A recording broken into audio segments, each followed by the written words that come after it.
ছড়িয়ে আরেক দলের লুটপাটের জন্য বাংলাদেশের ছাত্র জনতা রক্ত দেয় না।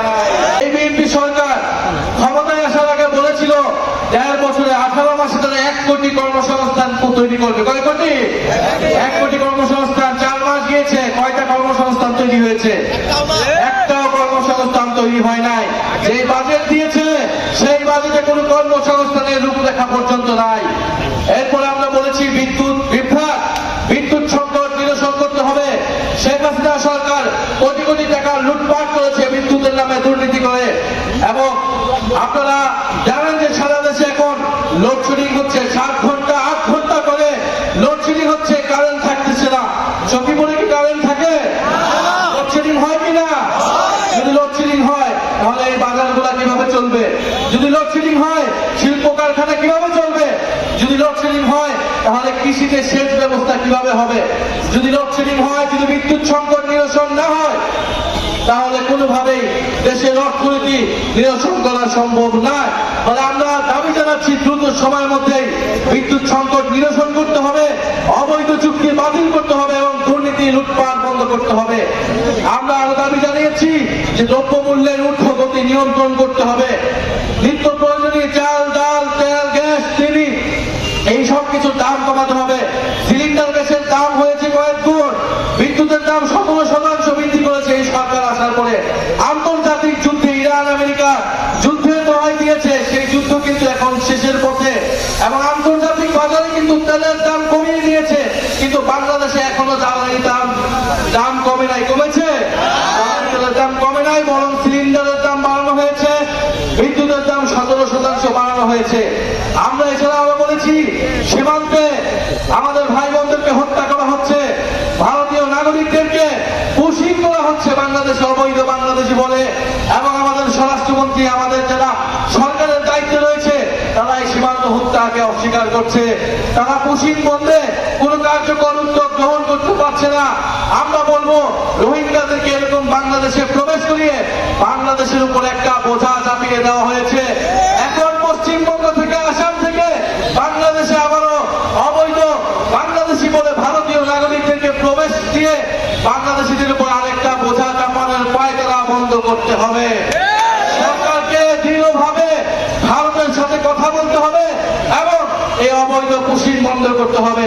প্রিয় সখীপুরবাসী, আপনারা জানেন গতকাল সাভারে আমাদের যে কর্মসূচি ছিল শান্তিপূর্ণ কর্মসূচিতে ককটেল ফাটিয়ে, বোমা ফাটিয়ে তারা মনে করেছিল আমাদের পদযাত্রা বন্ধ করবে, আমাদের পদযাত্রায় জনজোয়ার বন্ধ করবে, কিন্তু তারা সখীপুরবাসী প্রমাণ করে দিয়েছে এই সকল ষড়যন্ত্র পরিকল্পনা ব্যর্থ করে দিয়েছে আজকের এই সখীপুরের পদযাত্রা পথসভা। ফলে সখীপুরবাসীকে আমরা কৃতজ্ঞতা জানাই। আমরা আপনাদের প্রতি আহ্বান থাকবো, বাংলাদেশের ছাত্ররা, বাংলাদেশের তরুণরা 2024 সালে জীবন দিয়েছে, রক্ত দিয়েছে কেন? একটা নতুন বাংলাদেশের জন্য, দেশের পরিবর্তনের জন্য। যদি দেশের পরিবর্তন না হয়, যদি মাদক কারবারিরা থেকে যায়, যদি এই সকল দোকানপাট থেকে লুটপাট হয়, দুর্নীতি হয়, চাঁদাবাজি হয়, তাহলে এই সকল রক্তত্যাগ, আত্মত্যাগের কোনো মূল্য কি থাকবে? কোনো মূল্য থাকবে না। আমরা পরিবর্তনের জন্য জীবন দিয়েছি, রক্ত দিয়েছি, এক দলকে ক্ষমতা থেকে সরিয়ে আরেক দলের লুটপাটের জন্য বাংলাদেশের ছাত্র জনতা রক্ত দেয় না। আপনারা ভয় পাবেন না। বিগত সময়ে একটা দলের শাসন ছিল, আর কোন দল কথা বলতে পারত না। কথা বললে জেলে নিয়ে যাওয়া হতো, গুম করা হতো, হয়রানি করা হতো। আমরা দেখছি বাংলাদেশকে আবারও সেবার একদলীয় শাসনের দিকে নিয়ে যাওয়ার চেষ্টা করা হচ্ছে। এক ক্ষমতাসীন দল, সরকারি দল, শুধু তারাই কথা বলবে, অন্য দলকে কথা বলতে দেওয়া হবে না।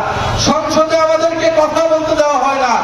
আমরা জনসভায় কথা বলতে গেলে ককটেল ফুটানো হয়, বোমা মারানো হয়।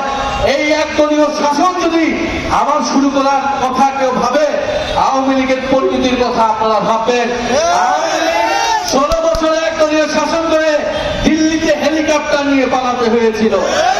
এখন তারা নিষিদ্ধ টাকা দিয়ে কয়েকটা মিছিল করে তারা হচ্ছে বাংলাদেশে অস্থিতিশীলতা তৈরি করার চেষ্টা করছে। সেই আওয়ামী লীগের বিরুদ্ধে আমরা ঐক্যবদ্ধভাবে থাকবো। তবে সখীপুরবাসী, আপনারা জানেন 5ই আগস্টের পরে আমরা ন্যায় বিচার চেয়েছিলাম, কিন্তু মামলা বাণিজ্য হয়েছে কিনা?